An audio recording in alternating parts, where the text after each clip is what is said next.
প্রিয় সপ্তম শ্রেণীর ছাত্রছাত্রীরা, তোমাদের সেকেন্ড ইউনিট টেস্ট পরীক্ষায় চূড়ান্ত সফলতা অর্জনের জন্য আজ আলোচনা করব বাংলা সাবজেক্টের অতীব গুরুত্বপূর্ণ একটি কোয়েশ্চেন পেপার নিয়ে।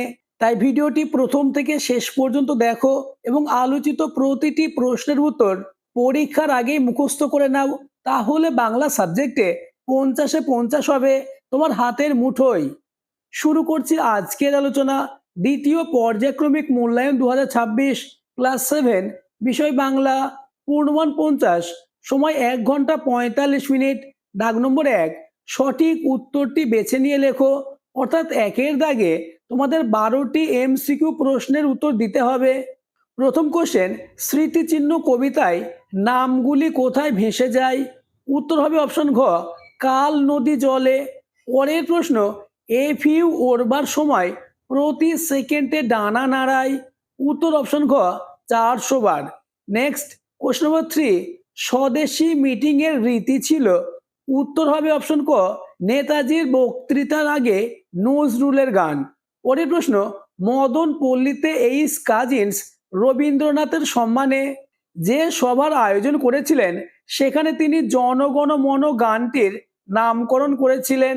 উত্তর হবে অপশন ক, the morning song of India. পরের প্রশ্ন, বর্ষায় আজ বিদ্রোহ করে বুঝি, এখানে কার বিদ্রোহ করার কথা বলা হয়েছে? উত্তর অপশন ঘ, মজা নদী। পরের প্রশ্ন, নিচের কোন কাব্যগ্রন্থটি কামিনী রায়ের লেখা নয়? উত্তর হবে অপশন খ, মাল্য ও নির্মাল্য। Next question number 6, Purandar Chowdhury ছিলেন। উত্তর হবে অপশন ক, বৃষ্টি বিজ্ঞানী। পরের প্রশ্ন, গতি শব্দটির প্রত্যয় বিশ্লেষণ হলো। উত্তর অপশন গ, গম যোগ কয়েতয় হস্যি। পরের প্রশ্ন, কোশ্চেন নম্বর 8, চিতাবাঘ দৌড়াতে পারে ঘন্টায়। অপশন ক, 70 মাইল পর্যন্ত। অপশন খ, 80 মাইল পর্যন্ত। অপশন গ, 100 মাইল পর্যন্ত। অপশন ঘ, 50 মাইল পর্যন্ত। এই প্রশ্নের উত্তরটি তোমরা আমাকে কমেন্টে জানাবে। আর চ্যানেলে নতুন হয়ে থাকলে চ্যানেলটিকে সাবস্ক্রাইব করে দেবে এবং ভিডিওটি তোমার বন্ধুদের মধ্যে শেয়ার করে দেবে।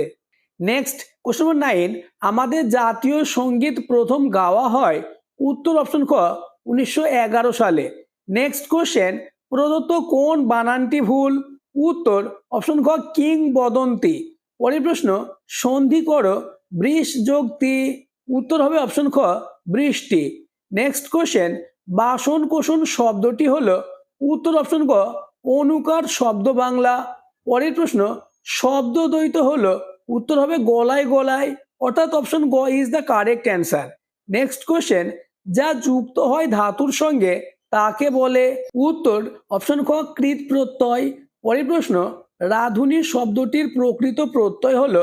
উত্তর হবে অপশন ক, রাজ্যগুণী।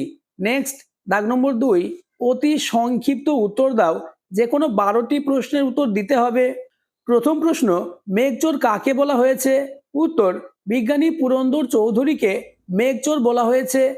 আমি তোমাদের বাংলা পাঠ্য বই থেকে সব থেকে বাছাই করা অর্থাৎ এমন প্রশ্নই দিয়েছি যে প্রশ্নগুলি তোমাদের পরীক্ষায় কমন আসবেই। তাই প্রতিটি প্রশ্নের উত্তর পরীক্ষার আগেই মুখস্থ করে নাও। পরের প্রশ্ন, কৃষক বধূরা কিভাবে ঢেকি চালায়?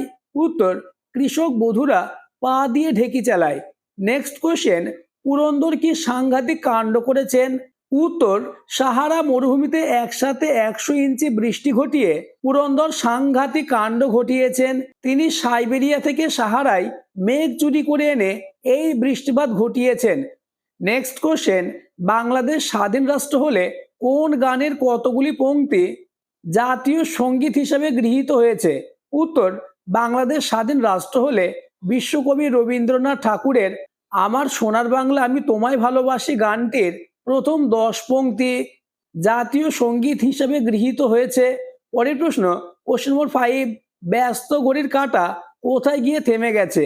উত্তর, ব্যস্ত ঘড়ির কাঁটা বৃষ্টিমুখর গায়ে গিয়ে থেমে গেছে। পরের প্রশ্ন, তালের শাড়ি কোথায় রয়েছে? উত্তর, তালের শাড়ি রয়েছে জোড়াদিঘির পাড়ে। নেক্সট কোশ্চেন, শামুক চলে যাবার সময় রেখে যায় জলীয় চিহ্ন, সেটি আসলে কি? উত্তর, শামুক চলে যাওয়ার সময় যে জলীয় চিহ্নটি রেখে যায় সেটি হলো তার দেহ নিঃসৃত এক জাতীয় তরল পদার্থ। এটি অনেকটা শ্লেষার মতো। পরের প্রশ্ন কোয়েশ্চেন নম্বর 8, পুরন্দর চৌধুরীর ভাই কোথায় থাকতো? উত্তর আলাস্কায়। নেক্সট কোয়েশ্চন নম্বর 9, পুলিন বিহারী সেন রবীন্দ্রনাথ ঠাকুরকে কবে চিঠি লেখেন?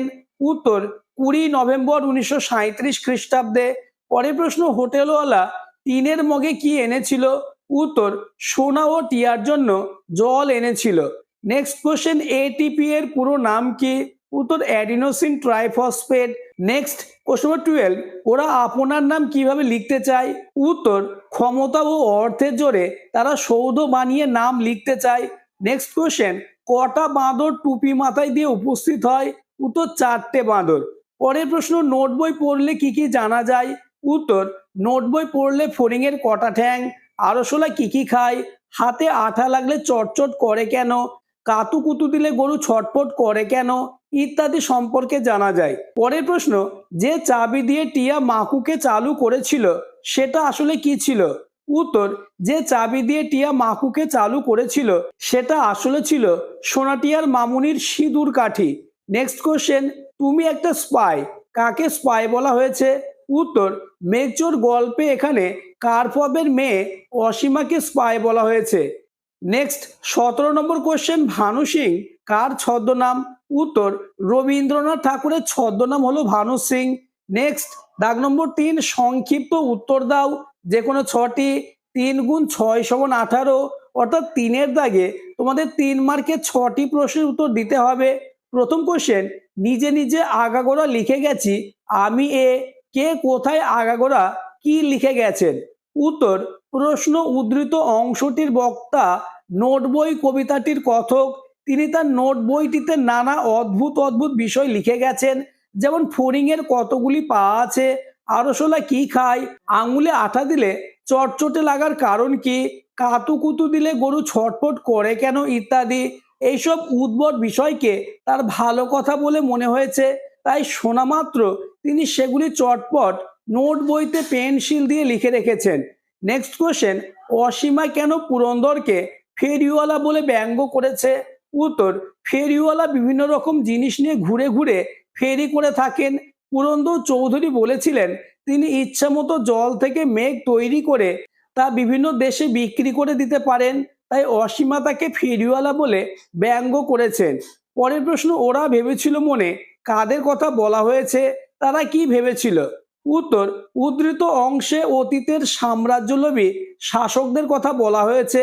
এবার প্যারা চেঞ্জ করে লিখবে, সাম্রাজ্যলোভী শাসকরা মনে করেছেন তারা পৃথিবীতে যখন থাকবেন না তখন তাদের তৈরি প্রাসাদগুলি চিরকাল অক্ষত থাকবে, তাই তাদের তৈরি প্রাসাদগুলি বিজয়ের স্মৃতিচিহ্ন হিসাবে অক্ষত থেকে তাদের নামকে অমর করে রাখবে।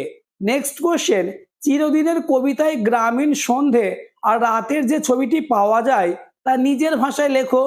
উত্তর চিরদিনের কবিতায় আমরা দেখি উল্লেখিত গ্রামটিতে সন্ধ্যাবেলায় শাঁখের আওয়াজ রাত্রিকে স্বাগত জানায়, সন্ধ্যার সময় বুড়ো বটতলায় মানুষের জমায়েত হয়, প্রতি ঘরে প্রদীপ জ্বলে, আর রাত্রি হলে দাওয়ার অন্ধকারে ঠাকুমা তার নাতনিকে গল্প শোনায়। পরের প্রশ্ন কোশ্চেন নম্বর 5, মানুষ এখন শুধু নিজে চলেই ক্ষান্ত নয়, নিজে চলা ছাড়া মানুষ বর্তমানে কি কি জিনিস চালাতে সক্ষম? উত্তর মানুষ শুধু নিজেই চলম্বী নয়, সে এখন চালকও, নিজে চলে অন্য কিছুকে চালনা করে মানুষ এখন প্রমাণ করেছে জীব জগতে সে শ্রেষ্ঠ।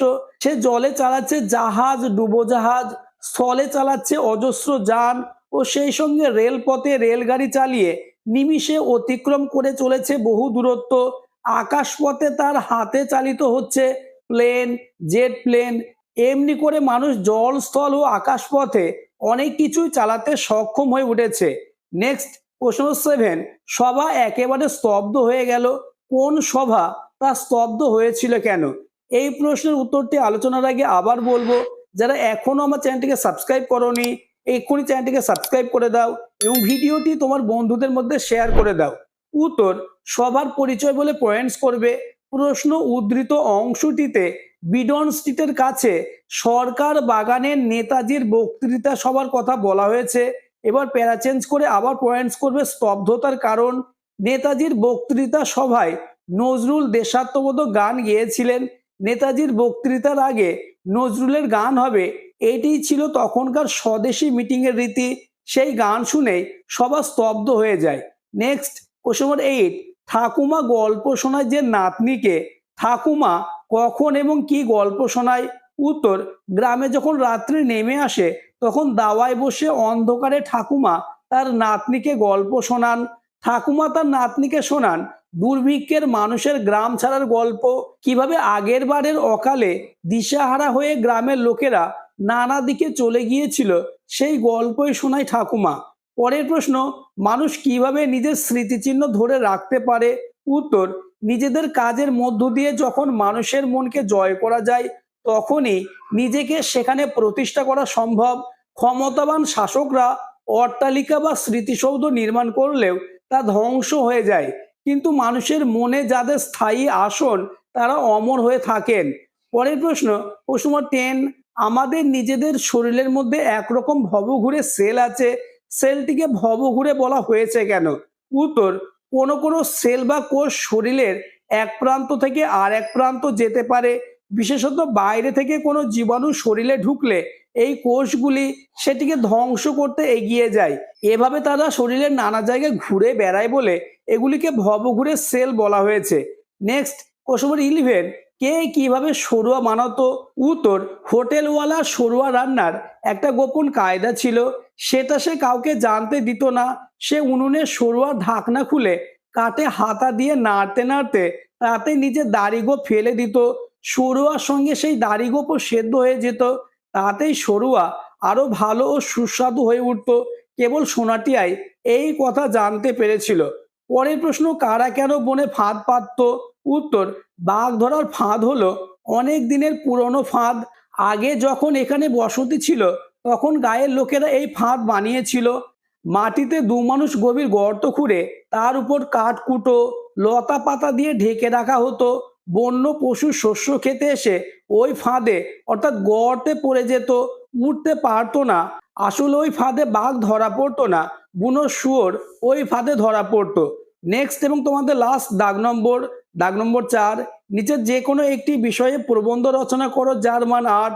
প্রথম কোশ্চেন, পরিবেশ রক্ষায় ছাত্রছাত্রীদের ভূমিকা। নেক্সট, দেশ ভ্রমণ। নেক্সট, একটি গ্রামে ভ্রমণের অভিজ্ঞতা। নেক্সট, একটি প্রাচীন জলাশয়ের আত্মকথা। আজকের আলোচনা এই পর্যন্ত।